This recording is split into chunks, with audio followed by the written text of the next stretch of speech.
Excuse me and you are not finished with this flat earth thing. Check this out. Yes, we're talking about Babylon. What does that got to do with flat earth and the firmament? You'll see. Now, we all have heard about Babylon and the Tower of Babel and all that, how Babylon's always starting some BS in the Bible. Check this out. So look at this ancient map of the world. It's the Hebrew version of what their conception was of the universe. And here's how all the ancient civilizations depicted the universe and the world. And this is how NASA's website actually depicts our current world. Oops, I wasn't supposed to show that, huh? Hey, but we're talking about Babylon. Stay focused here. So this is how the Babylonian pictured the universe and their cosmos. Very similar, huh? Water is above, firmament, all that good stuff. Yes. The Babylonians were like, they thought of themselves as like the elites from back then. I mean, these guys wanted full control, okay? Does that sound like anybody nowadays? Anyway, you ever wonder why they built the tower so high up the sky? Like, they really wanted to reach something. What did they want to reach? Let's find out. I mean, these guys knew there was something above us. I don't know, maybe God? Hey, let's not get so edgy here, okay? So these guys knew there was a firmament above us. And like today's elites, they're trying to break it. Don't ask. Now, there was a ruler who was behind all of this. The Bible describes him as great. Not in a good way, just great in power. He became a very powerful man. He thought of himself as a god. He wanted to reach the highest heaven. He wanted to be worshipped. And he was going after something. He was going to accomplish it. Sort of like today's elites, huh? It's a lot of information to fit all in one video. Part 2 is going to be juicy. A ruler full of pride. Oh, this all ties into the flat earth. Follow for part 2. I'm back. You asked for it, and here it is. Babylon and the Flat Earth, Part 2. So in the previous episode, we left off with a mighty ruler. A man who tried to challenge the almighty God himself. A man so powerful, the Bible refers to him as a mighty warrior and a great hunter. He built an empire so strong. So what was his mission? Global domination. Who was this ruler of the Mesopotamian Empire? It was no other than Nimrod, and in the Sumerian text known as Gilgamesh. He was the mastermind behind the tower in Babylon, aka modern-day Iraq. Now, before we get into the tower, there's plenty of speculations linking Nebuchadnezzar to have been the ruler during this time. However, though they share a lot of similarities, it couldn't have been. King Nebuchadnezzar ruled during the captivity of the Israelites, which was centuries after the ruling of Nimrod. Now, in the book of Genesis, it says that Nimrod was the son of Cush, who was the son of Ham, who was the son of Noah, making him Noah's great-grandson. But in various statues and findings of Nimrod, he's shown carrying a lion, as if it was a puppy. But the book of Genesis refers to him as a great mighty warrior and a hunter. But in the times of Noah, when the Bible referred to men as mighty or great, it usually meant they were giants.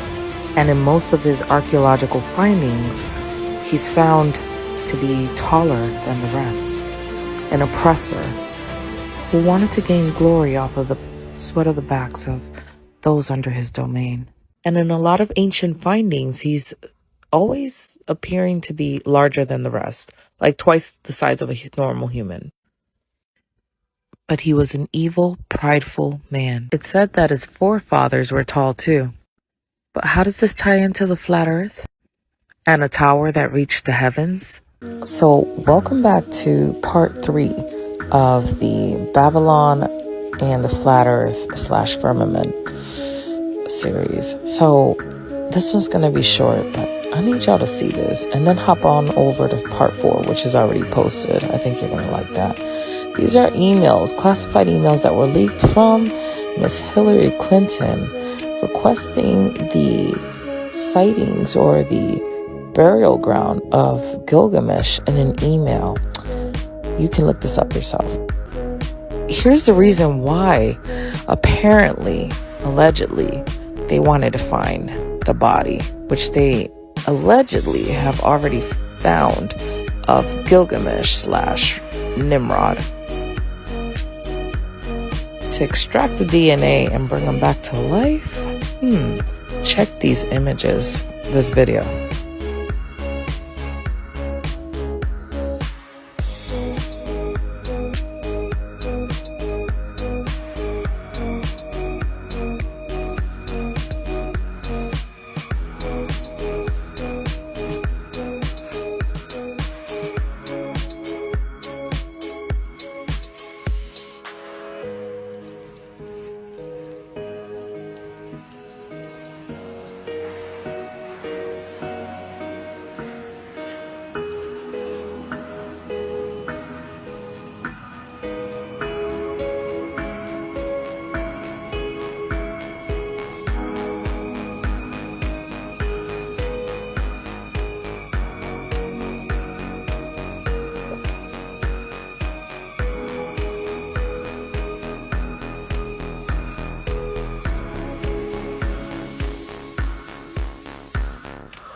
Y'all, this series is only getting crazier.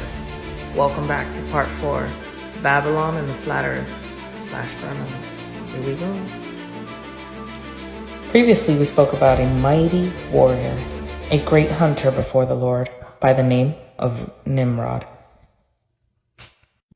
Now, I know we covered a little bit about Nimrod and how he was a giant and a great ruler for the Mesopotamian Empire during the Tower of Babel. And you might be wondering, how does this all tie in together with the flat earth and the firmament? Well, in order to tie it all up together, we have to go back a little bit. We have to dig in a little deeper into history, like back before the flood, back to the fallen angels of Genesis.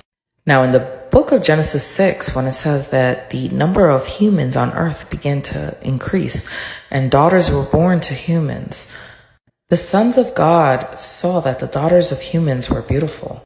For those who argue that the sons of God were also humans in the line of Seth, you're incorrect. The book of Job also regards angels and hosts as the son of God. And they married any of them as they chose.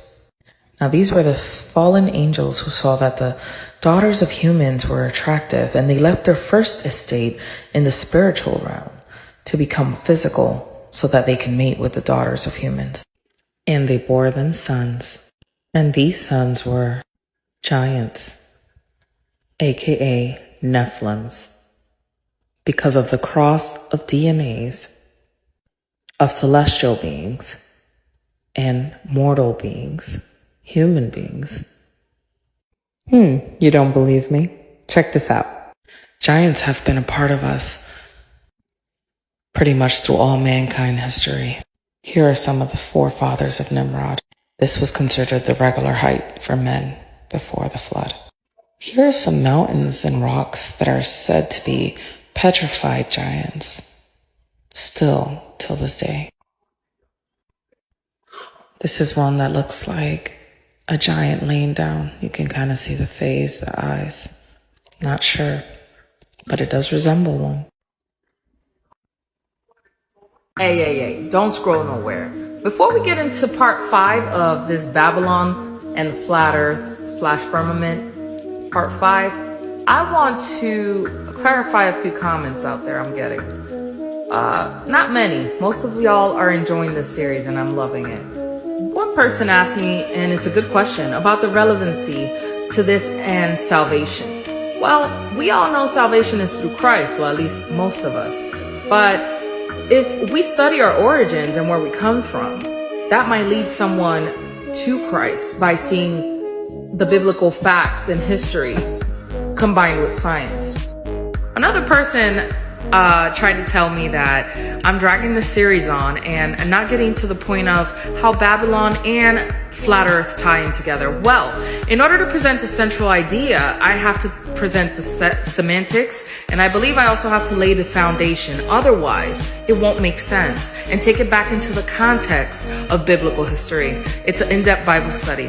I hope you enjoy. Welcome to part 5. Now, did someone mention a flood? Not yet. Hold on. In our last chapter, we discussed Nephilims, who were hybrids that were created from the crossbreed of celestial beings that came into human form so that they could mate with the daughters of men. So who were these giants? They were the mighty men of renown, as per the Bible. And what did they do for the Almighty to look down on them? Nothing less but atrocious acts upon humanity, the original creation of God.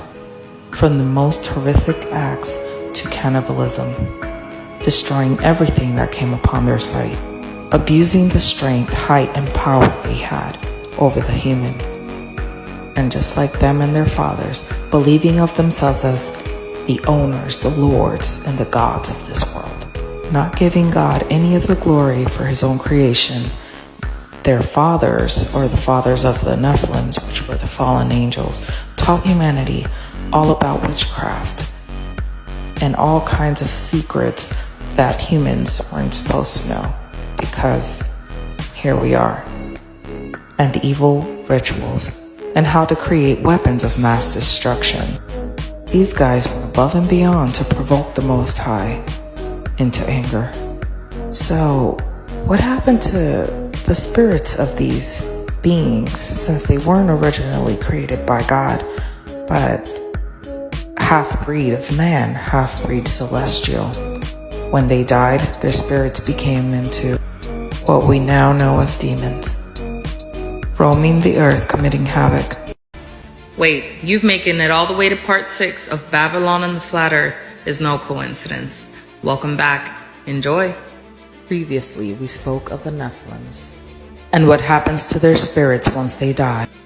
Genesis chapter 6 says that the Nephilim roamed the earth during those days and after, when the sons of God went to the daughters of humans, and keynote, humans, no need to mention there were humans if the sons of God were, and had children by them. They were the heroes of old, men of renown. The book of Genesis seems to imply that the flood did away with all of these giants, but it also implies that they were here after the flood. The word Nephilim means the fallen, or the ones that cause others to fall. And God saw that the evilness in the world increased numerously, and that every thought of every man was evil all the time. The inclinations of their heart were wickedness, causing the Creator to have to destroy what he had created with his own hands, only to rebuild it back up again. But there was only one man that God saw as righteous in the whole world. He was no other than Noah. And God told him to build an ark in a land that has never seen rain, because the earth would let off a mist that watered its own nature.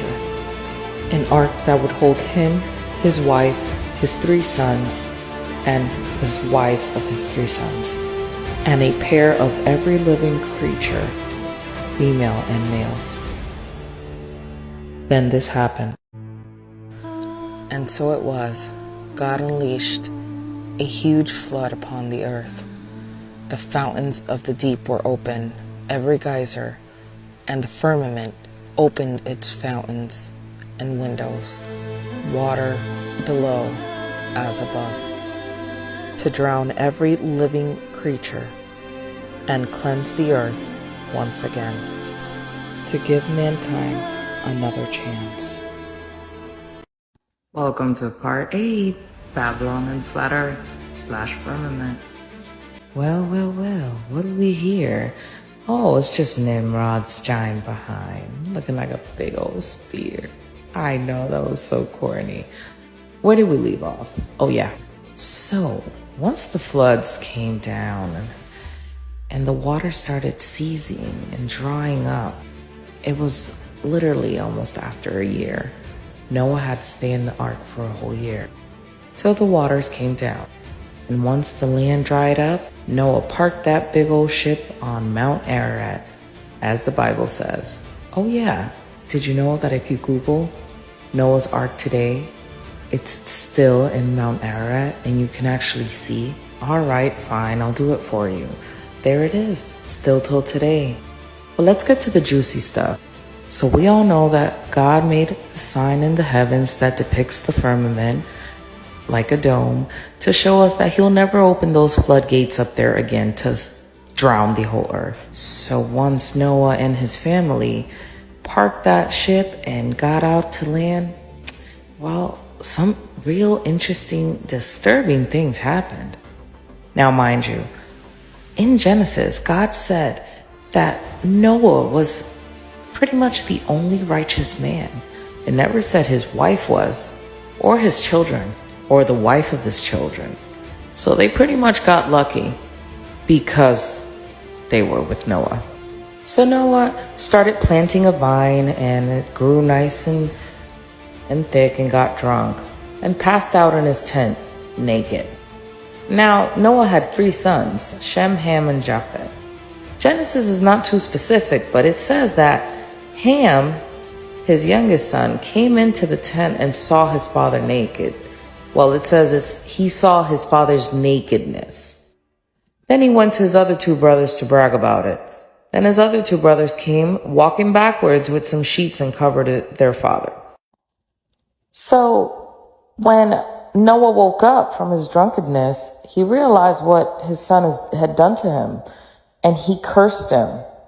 Well, cursed his descendants and sent them on his merry way. But what exactly did Ham do to his father that led him to curse his descendants? And what did the Bible mean by Ham seeing his father's nakedness? What does that have to do with Nimrod? Well, Nimrod comes from the bloodline of Ham. Actually, follow and like. Let's see what happens in part 9.